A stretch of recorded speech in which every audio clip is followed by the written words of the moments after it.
Assalamualaikum warahmatullahi wabarakatuh. Nabi Ilyas adalah seorang nabi yang disebutkan di dalam Al-Quran dan jarang sekali orang-orang membahas tentang kisahnya.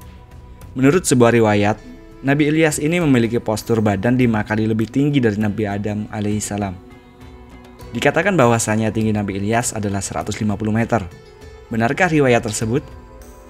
Nabi Ilyas diperkirakan hidup pada tahun 910 sampai 850 sebelum Masehi. Al-Quran hanya sedikit saja mengisahkan tentang Nabi Ilyas ini, yaitu di surat Al-An'am dan surat As-Saffat. Mengenal sosok Nabi Ilyas. Ada perbedaan pendapat dari para ulama tentang siapakah sebenarnya Nabi Ilyas ini. Di dalam riwayat Ibnu Mas'ud, Nabi Ilyas adalah Nabi Idris. Sedangkan menurut pendapat para ulama ahli tafsir lain mengatakan, jika Nabi Ilyas bukanlah Nabi Idris. Ilyas adalah keturunan dari Nabi Harun bin Imran, yang tak lain adalah kakak kandung dari Nabi Musa bin Imran.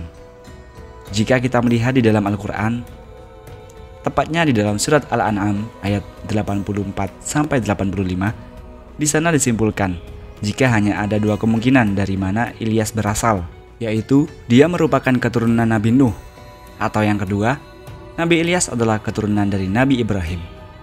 Jika kita melihat dari silsilah Nabi Idris, Idris bukanlah keturunan Nabi Nuh, apalagi Nabi Ibrahim.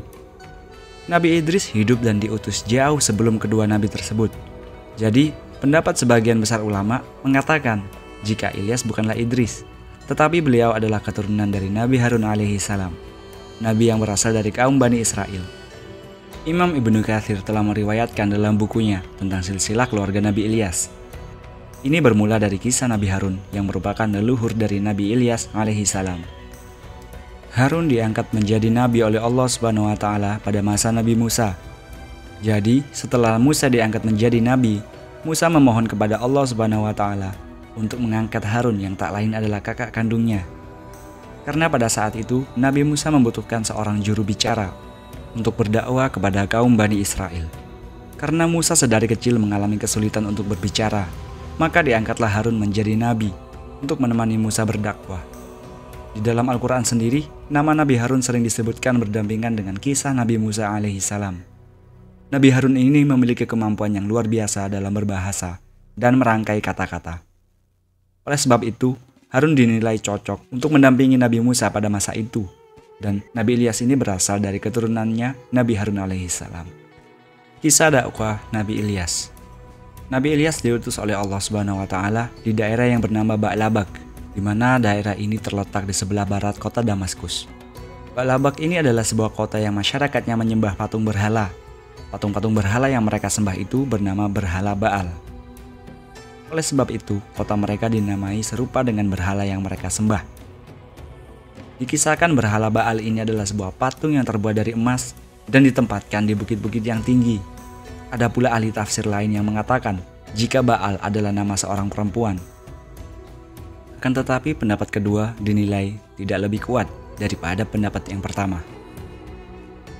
Nabi Ilyas setiap hari mendakwai kaum ini dan raja mereka supaya mereka semua bertauhid dan menyembah kepada Allah Subhanahu wa taala semata. Sayangnya, mereka tidak mau mengikuti ajakan dari Nabi Ilyas alaihissalam. Raja dan masyarakat pada saat itu telah mendustakan nabi mereka. Setelah bertahun-tahun, mereka pun akhirnya merasa risih kepada Nabi Ilyas alaihissalam. Mereka pun menganggap Nabi Ilyas hanyalah pengganggu yang sering mengancam mereka dengan azab-azab yang akan diturunkan oleh Allah Subhanahu wa taala. Pada suatu ketika, anak dari sang raja mengalami sakit yang tak kunjung sembuh. Raja pun berkata pada Ilyas, "Hai Ilyas, menurutmu apa yang harus kulakukan untuk anakku yang tengah sakit itu?" Kemudian Nabi Ilyas pun menjawab, "Tanyalah kepada berhala-berhala yang kalian sembah. Siapa tahu mereka bisa membantu." Mendengar jawaban tersebut, raja pun menjadi sangat kesal. Hingga pada suatu hari, raja dan rakyatnya itu bersekongkol untuk mengusir Ilyas dari negeri mereka. Ketika Nabi Ilyas mendatangi mereka untuk berdakwah, mereka pun melempari Nabi Ilyas dengan batu-batu. Nabi Ilyas pun tak pernah gentar dan takut untuk terus berdakwah kepada kaumnya supaya mereka tidak tertimpa azab dari Allah Subhanahu wa taala. Akhirnya pada suatu hari, ketakutan pun muncul di benak Nabi Ilyas alaihissalam. setelah mengetahui jika ada kabar yang mengatakan kalau masyarakat di negeri itu ingin membunuhnya. Mau tidak mau, Nabi Ilyas pun akhirnya pergi meninggalkan negeri tersebut. Beliau pergi ke suatu tempat yang aman dan tinggal di sebuah gua selama pelariannya tersebut. Setiap hari Allah SWT memberikannya bantuan berupa burung gagak yang membawa makanan untuk sang Nabi. Pada suatu hari, bencana pun datang kepada negeri yang ditinggalkan oleh Nabi Ilyas alaihissalam. Ketika itu, negeri Ba'labak ini mengalami musim kemarau yang sangat luar biasa. Dikisahkan musim kemarau tersebut terjadi selama 3 tahun berturut-turut. Tak ada hujan sama sekali yang turun, hingga tanah pun menjadi gersang dan cuaca menjadi luar biasa panas. Penduduk kota Ba'labak yang tak sanggup bertahan akibat kemarau itu akhirnya mati satu persatu karena tak ada makanan dan minuman. Para penduduk negeri itu beranggapan jika bencana ini merupakan bencana yang ditimpakan oleh berhala Baal karena Nabi Ilyas telah berdakwah di negeri mereka. Kemudian mereka pun bersama-sama pergi untuk mencari Nabi Ilyas dan ingin membunuh Nabi Ilyas dengan harapan musibah di negerinya segera berakhir. Mereka pun mendapati tempat persembunyian Nabi Ilyas alaihissalam. Akan tetapi pada saat itu Nabi Ilyas telah melarikan diri karena beliau tahu pada saat itu ada segerombolan orang dari negeri Ba'labak yang hendak mendatangi gua di mana beliau tinggal. Nabi Ilyas pun terpaksa lari dengan cara menyusuri sungai, hingga sampailah beliau di sebuah rumah tua yang kecil. Lalu beliau pun mengetuk pintu tersebut dan mengucapkan salam. Pintu rumah itu pun dibuka oleh seorang wanita yang cukup tua. Kemudian Nabi Ilyas meminta izin kepada wanita itu untuk bersembunyi di dalam rumahnya. Wanita itu pun mengizinkannya dan menyuruh Nabi Ilyas untuk masuk ke dalam rumah. Rupanya di dalam rumah tersebut ada anak laki-laki yang sedang sakit parah. Melihat hal itu, Nabi Ilyas pun berdoa kepada Allah SWT untuk mengangkat penyakit dari anak laki-laki ini. Selang beberapa waktu, dengan izin Allah SWT, anak itu pun sembuh dari penyakitnya. Anak laki-laki yang sakit itu bernama Ilyasa. Setelah Ilyasa sembuh dari sakitnya, hari-hari berikutnya diisi dengan belajar bersama dengan Nabi Ilyas. Hingga pada suatu hari, Allah SWT mengangkat Ilyasa menjadi seorang nabi yang kita kenal sebagai Nabi Ilyasa alaihissalam. Jadi di sini sudah ada 2 nabi, yaitu Ilyas dan Ilyasa. Singkat cerita, setelah Nabi Ilyas mengetahui kabar kalau Raja Zolim di negerinya telah meninggal, Nabi Ilyas dan Ilyasa pun mendatangi negeri Ba'labak tersebut. Keduanya mulai berdakwah kembali di masyarakat negeri Ba'labak. Akan tetapi, saat itu rupanya musibah kemarau parah masih belum berakhir. Sebagian besar masyarakat di negeri itu pun telah banyak yang meninggal dunia. Akhirnya, Nabi Ilyas pun membuat suatu perjanjian kepada rakyat di negeri Ba'labak tersebut. Apabila mereka mau meninggalkan berhala sesembahan mereka dan bertobat kepada Allah SWT, maka Nabi Ilyas akan berdoa kepada Allah untuk mengakhiri azab di negeri tersebut. Karena orang-orang pun telah berputus asa dan tak tahu lagi apa yang harus dilakukan, dengan terpaksa mereka pun mengikuti saran dari Nabi Ilyas alaihissalam. Setelah itu mereka mulai menghancurkan berhala-berhala mereka, dan mereka pun bertobat untuk kembali ke jalan yang benar. Setelah janji mereka sudah dijalankan, Nabi Ilyas pun berdoa meminta hujan kepada Allah SWT. Tak lama setelah itu, Allah pun mengabulkan doa dari Nabi Ilyas. Negeri itu pun dilanda hujan yang begitu deras, hingga berakhirlah penderitaan mereka selama ini. Setelah keadaan di negeri Ba'labak mulai kembali normal, hewan ternak dan kebun mereka pun menghasilkan banyak makanan. Akan tetapi, masyarakat di negeri ini kembali menyembah berhala. Mereka mulai membuat kembali patung-patung, akhirnya membuat negeri itu kembali menjadi negeri penyembah berhala. Nabi Ilyas pun berdoa kepada Allah SWT untuk membukakan lagi pintu hati kaumnya tersebut. Akhirnya negeri itu dilanda kemarau lagi dan kali ini lebih parah daripada sebelumnya. Di akhir kisah, Nabi Ilyas pun akhirnya meninggalkan kaumnya yang durhaka itu. Menurut suatu riwayat, tak lama setelah Nabi Ilyas pergi, beliau pun wafat dengan cara diangkat oleh Allah SWT ke atas langit.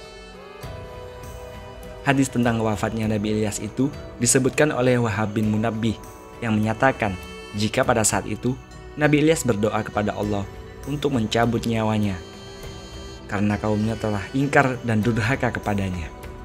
Kemudian datanglah seekor binatang yang berwarna merah seperti api. Lalu Nabi Ilyas pun menaiki binatang tersebut, dan Allah menumbuhkan sayap di tubuh Nabi Ilyas serta memakaikan pakaian yang terbuat dari cahaya. Setelah itu, Allah merubah Nabi Ilyas menjadi malaikat, seorang malaikat manusia yang terbang di langit dan berjalan di bumi. Akan tetapi, hadis ini mengandung kontroversi dari kisah-kisah Israiliyat. Tidak perlu diyakini akan kebenarannya, dan tidak pula perlu untuk didustakan. Kontroversi hadis tentang Nabi Ilyas. Imam Ibnu Katsir dalam bukunya Qisasul Anbiya, bahwasanya setiap tahun Nabi Ilyas dan Nabi Khidir berkumpul dan bertemu di Baitul Maqdis Palestina di bulan Ramadan. Kemudian disebutkan Nabi Ilyas dan Nabi Khidir ini setiap tahun melaksanakan ibadah haji berdua. Kabarnya, setiap musim haji itu pasti di Mekah ada Nabi Ilyas dan Nabi Khidir. Hanya saja orang-orang banyak yang tidak menyadari kehadiran mereka berdua. Ketika keduanya tengah melaksanakan ibadah haji, mereka pun meminum air zam-zam. Setelah itu mereka akan kenyang selama setahun penuh. Namun Ibnu Katsir juga menyebutkan, tidak ada dalil yang sahih tentang kisah hadis-hadis tersebut. Beliau juga berpendapat, jika Nabi Ilyas dan Nabi Khidir telah lama wafat. Ada juga kisah yang cukup aneh yang dikisahkan oleh Imam Al-Baihaqi. Pada suatu hari, ketika Rasulullah SAW dan para sahabatnya sedang melakukan perjalanan, mereka pun singgah di suatu lembah. Salah seorang dari sahabat mendengar sayup-sayup ada yang sedang berdoa di lembah tersebut. Orang itu berdoa mengatakan, "Ya Allah, jadikan aku umatnya Muhammad SAW yang dirahmati, diampuni, dan diterima taubatnya." Anas bin Malik kemudian berkata, "Kulihat sumber suara tersebut ternyata orang yang sedang berdoa, di mana laki-laki tersebut tingginya 300 dhiro. 300 dhiro di sini sekitar 150 meter. Artinya, orang ini jauh lebih tinggi dari Nabi Adam alaihissalam yang tingginya hanya 30 meter. Kemudian orang itu berkata kepada Anas, "Hai, siapakah engkau?" Anas pun menjawab, "Aku adalah Anas bin Malik, pembantu Rasulullah SAW." Orang tinggi itu pun berkata, "Lalu di manakah sekarang Nabi Muhammad SAW?" Anas menjawab sambil menunjuk ke suatu tempat. "Di sebelah sana beliau sedang mendengarkan pembicaraanmu." Orang itu kembali berkata, "Wahai Anas, pergilah engkau kepada Muhammad SAW dan sampaikan kepada beliau, saudaranya Ilyas mengirimkan salam kepadanya." Anas pun kemudian mendatangi Nabi Muhammad SAW dan menyampaikan pesan dari orang tinggi besar, yang ternyata orang itu adalah Nabi Ilyas alaihissalam. Maka Rasulullah pun bangkit dari duduknya dan pergi menemui Ilyas. Setelah keduanya bertemu, mereka pun berpelukan, kemudian mengobrol. Nabi Ilyas yang tingginya 150 meter itu pun berkata, "Ya Rasulullah, aku tidak pernah makan kecuali hanya sekali dalam setahun. Dan inilah hari di mana aku harus makan. Bagaimana kalau sekarang kita makan bersama ya Rasulullah?" Kata Anas, tiba-tiba turun ada makanan dari langit. Kemudian Nabi Ilyas dan Rasulullah pun makan berdua. Selepas itu, kami pun sholat asar berjamaah. Kemudian, kami pergi melanjutkan perjalanan dan meninggalkan Nabi Ilyas di tempat tersebut. Kata Imam Baihaqi yang meriwayatkan, hadis ini adalah hadis yang sangat parah. Kisah ini juga diriwayatkan di dalam kitab Al-Mustadrak, karya Imam Al-Hakim. Imam Ibnu Katsir menyatakan, jika kisah tentang Ilyas yang tinggi besar itu adalah hadis yang palsu, karena menyelisihi hadis-hadis yang sahih dari banyak sisi. Imam Ibnu Katsir juga memberi contoh dalam hadis sahih. Rasulullah SAW pernah bersabda, sesungguhnya Allah menciptakan Adam yang tingginya 60 hasta. Kemudian generasi setelah Adam, tinggi manusia akan semakin pendek. Jadi artinya, tak ada manusia yang diciptakan Allah lebih tinggi dari Nabi Adam. Sementara di kisah tadi, Nabi Ilyas ini tingginya 150 meter. Artinya 5 kali lipat lebih tinggi daripada Nabi Adam alaihissalam. Kemudian Imam Ibnu Katsir juga mengatakan, di kisah hadis itu, Rasulullah SAW yang berdiri, kemudian mendatangi Ilyas. Ini adalah sesuatu yang kurang tepat. Sepatutnya, Nabi Ilyaslah yang harus mendatangi Rasulullah SAW. Karena begitulah adabnya, dikarenakan Rasulullah adalah Nabi di antara Nabi yang paling mulia. Maka dari itu, Imam Ibnu Katsir dengan tegas mengatakan kalau riwayat hadis itu adalah palsu. Wallahu a'lam bishawab.